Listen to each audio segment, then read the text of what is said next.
Enne kui tõmbame tänase päeva kokku, on meil hea võimalus veel viimaseks intervjuuks, kui oleme saanud videopildi pärnaka Mihkel Kirvesega. Tere Mihkel, no räägi, mis tuuled hetkel Suvepealinnas siis puhuvad? Tere ka minu poolt. Ei midagi erist ei ole, et siin saab 2 korda päevas trenni teha ja vahepeal saab puhata ja mulle meeldib kokata eelmisesti, et saab ka söögi tegemisele rõhku pandud, proovida erinevaid uusi retsepte ja et kuna ma siin nüüd pool aastat liha söönud, et ma siis proovin uusi asju taimetoidu näol, et kala söön, aga kana ja sealiha ei ole päris pikalt söönud. No sa rääkisid, et 2 korda päevas ikkagi rügad trenni teha. No räägi, kus sa treenid, millised su trennid praegu välja näevad? Trennis käin rannas, käin jooksmas, siis kodus on antlid, kang, raske vest, et saab tehtud päris erinevaid asju. Olen proovinud ka joogasi, lihtsalt venitustrenne, et ennetada vigastusi ja kui sellist, et päevad on päris aktiivsed, et nädala lõpud ikka on suht väsinud olemine juba ja tavaliselt seal laupäev-pühapäev tuleb 1 vabapäev ka nädalas. Nii et sina, kes sa selline kõva töömees oled kogu aeg olnud, siis ikkagi käed rüppes kodus on väga keeruline istuda?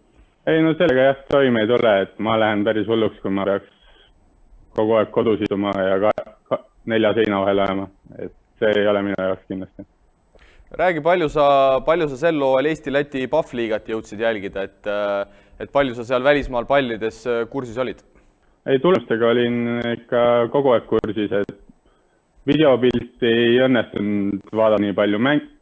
Videoülekandid oli vähem ja sealt tulenevalt olid endal trennid ja mängud palju samal ajal, et selles mõttes, et mida õnnestus vaadata, neid ma ka vaatasin. Aga kindlasti hoidsin rohkem pöialt Pärnule, kuna ma olen ise mänginud nii kaua Pärnus ja huvitav oli näha, kuidas Rakvere tuli ja kuna sõber Tormi seal mängib, siis vaadin ka tema mänge huviga. No kindlasti kohe jõuame ka sinu selle hooaja juurde, aga tuleme tagasi Pärnu aastatesse 2012, kui ma ei eksi, sa Pärnu meeskonnas alustasid ja nüüd siis alles pääsesid välja. Kas tegelikult ikkagi soov oleks olnud veidi varem nii-öelda see välismaa elu ära proovida? Ei, ma ei usu, et selles mõttes, et Pärnu oli väga hea koht, kus areneda ja mängida, et ma arvan, et see tuli suhteliselt õigel ajal, et oleks võinud tulla varem, aga samas ma ei usu, et see Pärnu oli halb minu jaoks. Et ma arvan, et see väga hea selline mängijaks kasvamise teekond minu jaoks. Aga räägi, oli sul eelnevatel aastatel ka pakkumisi, millest sa nüüd võid rääkida, mis jäid katki, mis klubid, mis liigad, mis variandid sul olid? Ei, otseselt selliseid lepinguid või kindlaid pakkumisi minu lauale ei jõudnud, et pigem jäi kogu aeg selle viise taha ja ei olnud nii häid hooaegu, et minna kuhugi kindlasse kohta ja näidata seal end. Ma arvan, et see tuli ka õigel ajal lõpuks ja Pärnust lahkumise. Ehk sisuliselt sa ikkagi annad mõista, et Mihkel Kirves, kes ikkagi siin Eesti liigas on olnud üks silmapaistvaid mängijaid, sulle enne seda Slovakkia varianti sisuliselt võimalusi välismaale minna ei olnudki? Väga selliseid kindlaid pakkumisi ei olnud tõesti, et kuhu oleks võinud minna ja selliseid kindlaid lepinguid ei olnud kindlasti. Et võib-olla mõned aastad tagasi noormängijana oleks olnud veel võimalus minna Hispaania 4. aga no see ei pakkunud tol hetkel mulle kindlasti huvi. No sinu esimene välishooaeg siis, no ütleme nii, et mitte ilmselt kõige lihtsamate killast, vahetasid kohe poole hooaja pealt klubi. Räägi võib-olla sellest üldisest kogemusest nüüd tagantjärele vaadates, kui keeruline sealt nii-öelda Pärnust mugavast keskkonnast sinna välismaale minek oli? Ei, see ei olnud väga keeruline. Ma olen Pärnus on nii kaua ja ma arvan, et see keskkonnavahetus pigem tuli kasuks uued inimesed, kellega koos töötada, uus treener. See pigem kõik tuli kasuks ja kõik silmaringi avardamine ja kõik see pigem oli hästi hea, ma arvan. Et seal õppid uusi inimesi tundma, keelebarjäär, kõik see, ma arvan, et see pigem on kasulik ja ma küll ei ütleks, et see oli raske, et lihtsalt trennid olid Pärnus, me tegime, ma arvan, isegi tugevamaid trenne, kui me tegime Slovakkiasse, ega mul nagu treeningu taha või midagi sellist küll ei olnud. no tuleme kõigepealt selle Slovakkia osa juurde sellest hooajast. Räägi võib-olla kõigepealt korvpallisõpradele võrdlus Levitse ja Pärnu vahel, et kas ikkagi tasemevahe on olemas, kuidas professionaalsuse vahe klubis, räägi see osa lahti. Ma arvan, et tasemelt on suhteliselt ühtlane, et kui vaadata see, kuidas Pärnu see aasta näiteks lõpus mängis, ma arvan, et seal nagu see tasemevahe küll nagu väga suur ei ole, et Slovakkias on täpselt samamoodi nagu Eestis, et on üks nagu tugevam klubi, kelle eelarve on suurem, Inter Bratislava, kes mängis ka Eurocupi, ma arvan. Ja seal ongi, et nende vastu on lihtsalt see kogemuste ja kvaliteedi vahe tuleb välja, et heal päeval sa võid võita, aga ma arvan, et seeriat nende vastu on pigem raske võita. No sa tulid Eesti-Läti liigast, mida üks hooaeg juba mängiti. Kui sa võrdeksid nüüd seda Eesti-Läti liigat Slovakkia liigaga, siis kuhu poole seal kaldub? Eesti-Läti liiga on, ma arvan, selle mõttes huvitavam, et saad rohkemate tiimide vastu mängida. Et Slovakkias on 9 tiimi ja 4 korda mängid läbi, ehk sul on 32 mängu põhihooajal, aga selles mõttes, et 4 korda läbi mängimine, see on ikkagi suhteliselt palju hooaja sees, et seal lõpuks seal 3.-4. ringis sa tead kõike ja selle mõttes, et millegiga üllatada on nagu keeruline. No tegelikult tagantjärele jälle vaadates, siis tegelikult see algus Slovakkias oli ju täitsa sümpaatne sul, aga ikkagi järk-järgult need minutid hakkasid vähenema. Oli seal treeneriga juttu ka, miks need minutid ühel hetkel vähenema hakkasid või mis need põhjused täpselt olid? Seal algas sellega, et kui ma läksin sinna, siis meil ei olnud Slovakkia keskmängijat või alguses võib-olla isegi 2 ja sealt oli, et 1-5 oli puudu ja mulle jäi see 4 roll suhteliselt anda ja ma sain seal kontrollmängud, sain hästi palju mänguaega ja kuskilt maalt, kui kõik tagasi olid, need minutid järjest vähenesid, et seal tulid mingid üksikud mängud, kelle vastu ma sobisin treeneri arvates, kus ta tahtis rohkem vahetada ja see mulle sobis ja muidu rohkem seal ei olnud jah, et seal 1-2 sätsi oli, kelle vastu treener tahtis mind kasutada rohkem, et sellepärast ma ei näinud ka lõpuks sinna jääda nagu hooaja lõpuni tiksuma, et seal oli juttu ka sellest ja treener ütles, et kui ma soovin, et kui keegi saab vigastada või selles mõttes, et selle peale mängida lihtsalt, et kui kellelgi midagi juhtub, et siis saan rohkem mängida, et ma ei näinud mõtet seal.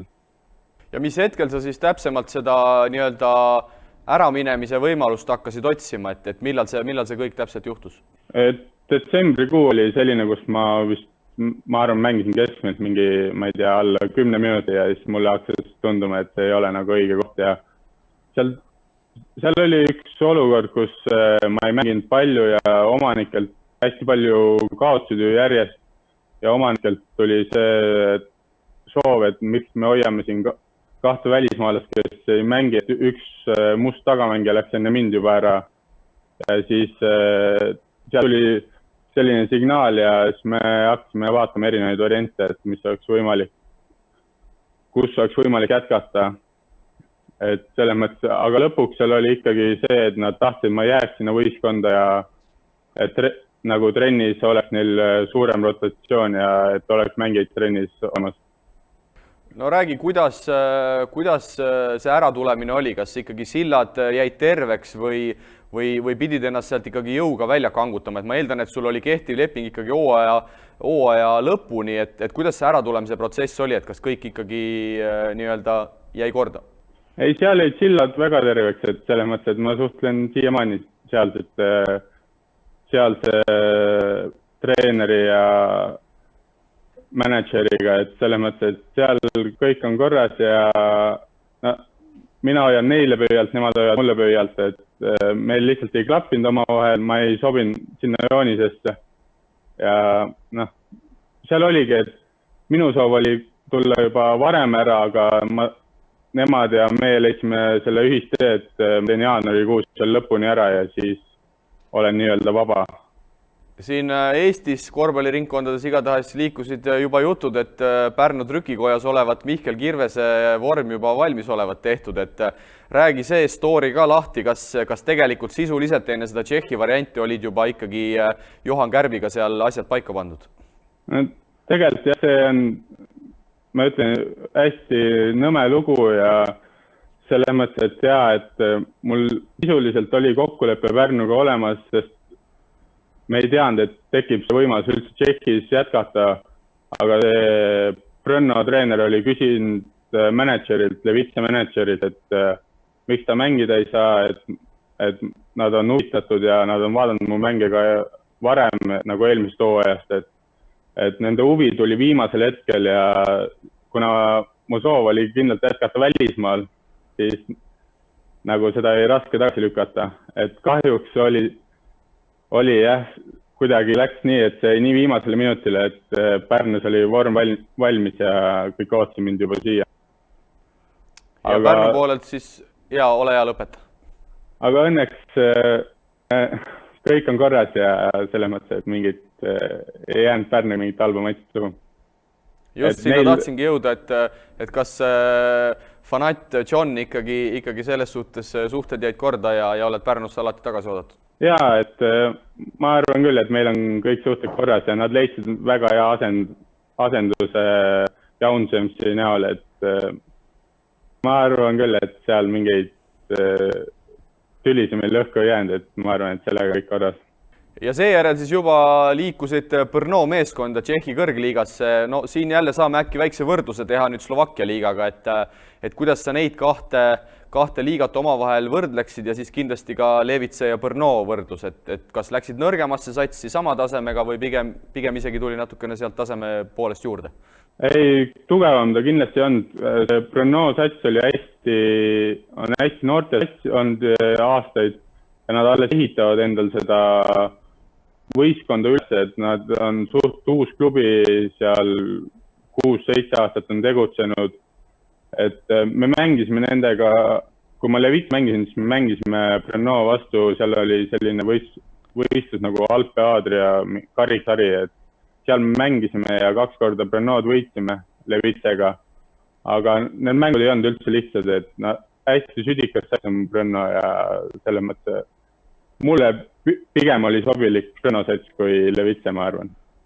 Paranda mind, Mihkel, kui ma eksin, kui sa liitusid selle Tšehhi võistkonnaga, siis nad olid tabelis, kui ma ei eksi, viimased, kas seal oli äkki 3 võitu oli neil kirjas ja pärast sinu tulekut ikkagi selgelt see mäng läks üles mäkke ja mis kõige olulisem, tulid seal järjestikused võidud samuti, et kas sa ise tundsid ka, et see sinu tulek sellele võistkonda andis sellise selge ekstra käigu juurde? Neil oli selline värk, et hooaja alguses neil oli üks Slovakkia koondise suur äär, et Richard Körner, kes läks Interi Bratislavasse ja pärast seda nad ei saanud oma mänguvärki käima, seal käis üks Eesti-Läti liigas mängija ka, Kavas äkki oli nimi, ta mängis eelmine aasta Liepajas ja ta oli ülekaaluline ja kuidagi ei sobinud sinna, et ta on taseme poolest, kui ma mõtlen eelmisel aastal, siis ta on teinud sammu tagasi kindlasti, et selle mõttes, et nad olid kaotanud kõik mängud võrdsetele võistkondadele ja nad olid võitnud võistkondi või pigem üllatunud seal mõnda suuremat võistkonda nagu Oppava või ma ei mäleta, keda nad veel võitsid seal, aga pigem olid neil üllatusvõidud olnud, et nad omasugustele kaotasid suht kindlalt.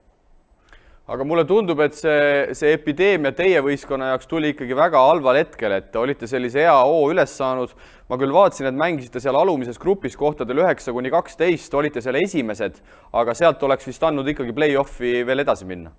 Ja, seal on see süsteem, et algus mängivad kõik 2 korda läbi põhiturniir ja siis on esimene 8 mängib kodus võõrsil 2 korda või kodus ja võõrsil läbi kõigiga. Ja alumine grupp mängib 4 korda läbi.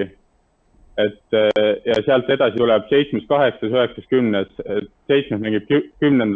ja 8, 9 mängivad veerandfinaal koha peale, et sealt oleks olnud võimalik täitsa edasi liikuda. Ja meil treener rääkis ka, et nende plaan on kindlalt edasi liikuda sealt, et mitte jääda sinna seal 2 viimast mängivad veel play-out'i, et meil oli kindel eesmärk mitte play-out'i jääda. Mis jutud sul tšehhidega jäid? Ootavad nad sind hea meelega järgmisel hooajal tagasi? Kui märtsi lõpus sealt ära sai tulla, siis jäi küll jutt, et nad on huvitatud must ka järgmisel hooajal, et selles mõttes, et seal kõik sobis ja seal on arenevad noored, et selles mõttes ma arvan, et seal oleks päris huvitav jätkata. Ja ma eeldan, et sinusugune mees ikkagi oma parimates aastates, 23 sa praegu oled, kindlasti tahad ikkagi järgnevatel aastatel veel välismaal jätkata? Jaa, kindlasti oleks soov jätkata välismaal ja vaadata, kui kõrgele tasemele jõuan, aga kuna siin see koroonakriis on, siis täpselt ei tea, mis üldse edasi saab, et ma arvan, et iga pakkumine, mis tuleb, kindlasti mõtlemist, et siin ei tea üldse, mis edasi saab ja täpselt samamoodi tea ka tšehhid, nad on hästi lootusrikkad seal, et saavad jätkata, aga see ei tea, keegi ei tea, kui suure põntsus see lõpuks paneb. Nagu me intervjuu alguses rääkisime, sa oled Eestis mänginud vaid Pärnu meeskonna eest, olles ise sealt süsteemist välja kasvanud. Räägi, kas muudest Eesti klubidest on ka olnud kompimist, et tahetud siin nii-öelda enda ridadesse. Kas on Cramo sinu kohta uurinud, oskad sa selle koha pealt ka tausta avada? Ei, mulle niimoodi otseselt kontakti või sellist ei ole küll kuskil tund, et mina küll ja, et oleks nagu mingit sellist tugevat huvi olnud, et nüüd me tahame sind oma tiimi, et sellist asja ei ole olnud, et kuluaarides võib-olla on olnud jutuks, aga minu kõrvu sellist otseselt pakkumisi, et pakume sulle seda ja kas sa tuled või jääd sinna, et sellist asja ei ole olnud. No mis sihid Mihkel Kirvesel on? Julged sa siin vaatajatele välja öelda, et oled sa enda jaoks midagi nii-öelda läbi mõelnud, et tahad sa pääseda mingisse eurosarja, mingisse konkreetsesse liigasse, oled sa niimoodi enda jaoks asjad läbi mõelnud? Ei, ma niimoodi küll ei ole läbi mõelnud, et ma võtan päev korraga ja teen nii palju trenni kui võimalik ja selle mõttes trenni teha meeldib ja et ma ei ole küll läbi mõelnud, et nüüd ma 2 aasta pärast pean seal olema ja kui ei ole, siis on kõik läbi, et saab, mis saab, et teen tööd ja siis kui üks päev jõuan kuhugi kõrgemale, siis ma olen õnnelik selle üle. Nagu sa ise mainisid, sa oled läbi oma karjääri kõva töömees olnud. Räägi, millised su suved üldse on välja näinud seni? Kuidas sa treenid, kus sa treenid? Kas sa treenid üksi, mingi pundiga koos, kellegi kavade järgi, et kuidas töölooma Mihkel Kirvese nii-öelda off-season välja näeb, ehk siis see suvine periood? Enamus aja on suvel ikkagi nii-öelda oma ette nokitsemine, et seal 2017 sai veel universiaadiga kaasas käidud, aga pärast seda on suhteliselt individuaalne olnud see treening. Ja korra suvel sul käib Reinari juures laagris ja siis on hästi palju individuaalseid trenne lihtsalt, et võib-olla on veits ka selle taha jäänud, et peaks lubama endale kontaktitrenne ka suvel, et ma arvan, et see suvi seda natukene muudab, et teeb natukene rohkem kontakti ka. No räägime koondisest ka natukene. Uus peatreener Jukka Toijala, sina Tiit Sokuga ka ühel hetkel ikkagi debüüdi tegid ära. On sul soomlasega kontakti ka olnud, on sinu kohta uuritud, oled sa suvistesse tegevustesse kaasatud? Ei ole veel kontakti olnud Jukka Toijalaga, et ma arvan, et see poolik hooaeg ja üldse see, et sealt nagu üldse mingit kontakti loota ongi palju, et kuna see hooaeg jäi nii poolikuks ja mängida väga palju ei saanud, et siis ma arvan, et sealt ongi loota palju ja ei ole kaasatud ka suvistesse treeningutesse. Lõpetuseks, oled mõelnud, kaua mängida plaanid, mis võiks üldse sinust pärast karjääri saada, et mis huvid sul lisaks korvpallile on? Ei ole mõelda nii kaugele, et kui kaua nüüd mängida, et ma tahaks mängida vähemalt 15 aastat veel, et ma arvan, et see ei ole ka võimatu, et siin 23-38 aastalt mängida, et see ei ole, ma arvan, väga keeruline, et tuleb lihtsalt korralikult hoolitseda oma keha eest, et väga palju katki ei oleks, ja hommikul ei oleks väga valus ärgata, et selles mõttes. Ja pärast korvpallikarjääri ei ole otseselt mõelnud, et meeldib kokata, see on huvitav, üldse toitumine üleüldiselt, nagu mulle meeldib selle kohta lugeda, uurida, proovida enda peale erinevaid asju, et mis mulle sobib paremini et kõik see toitumine tegelikult huvitab mind tohutult, et võib-olla selle peal edasi töötada tuleviks. Selge, aga aitäh sulle, Mihkel, et leidsid aega oma mõtteid jagada ja soovin sulle sinna Pärnusse tuult tiibadesse ikkagi edaspidiseks. Aitäh! Meie aga täname kõiki vaatajaid, kes te meiega selle pika päeva veetsid. Selline oli siis 4. mänguvoor. Kohtume esmaspäeval juba, kui algab 5. mängupäev. Seniks aga nautige nädalavahetust.